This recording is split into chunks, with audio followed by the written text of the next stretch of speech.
So here we're going to try out another example. The example that we have today is evaluate the double integral over the domain D of x cubed plus xy squared dA, where D is going to be the region bounded by x equals the square root of 16 minus y squared and the y-axis.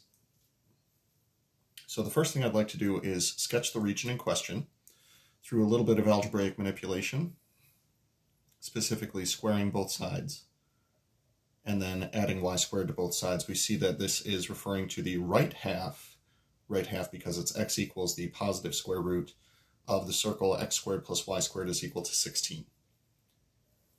So right half of the circle of radius 4, centered at the origin.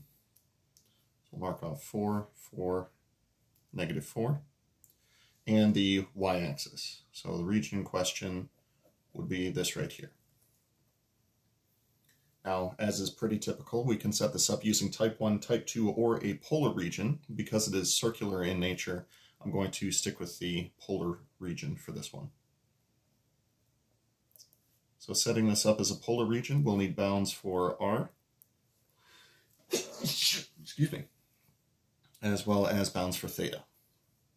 Now, as far as these bounds are concerned, we did identify that the radius of the circle was equal to 4.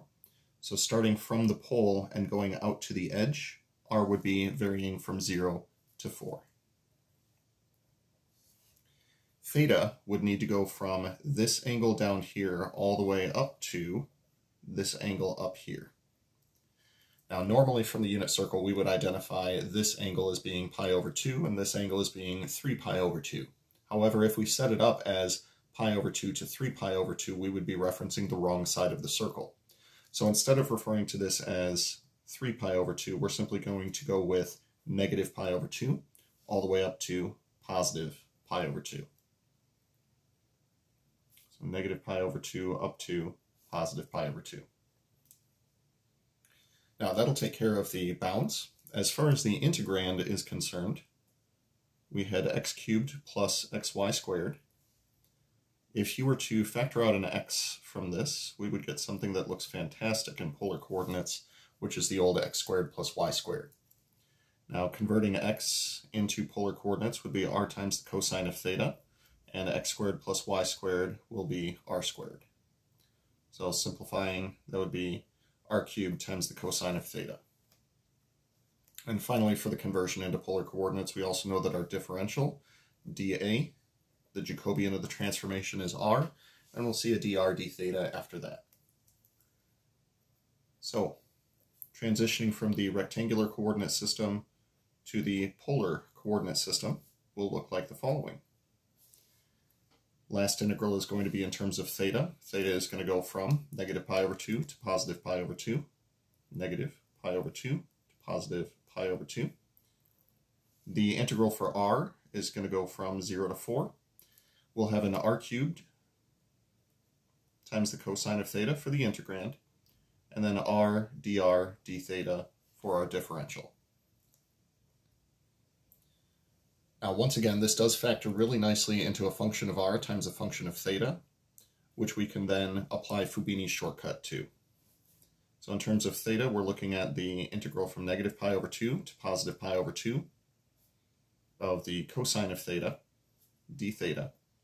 We're going to multiply that by, we have an r cubed times r, that'll be the integral of r to the 4th, d theta.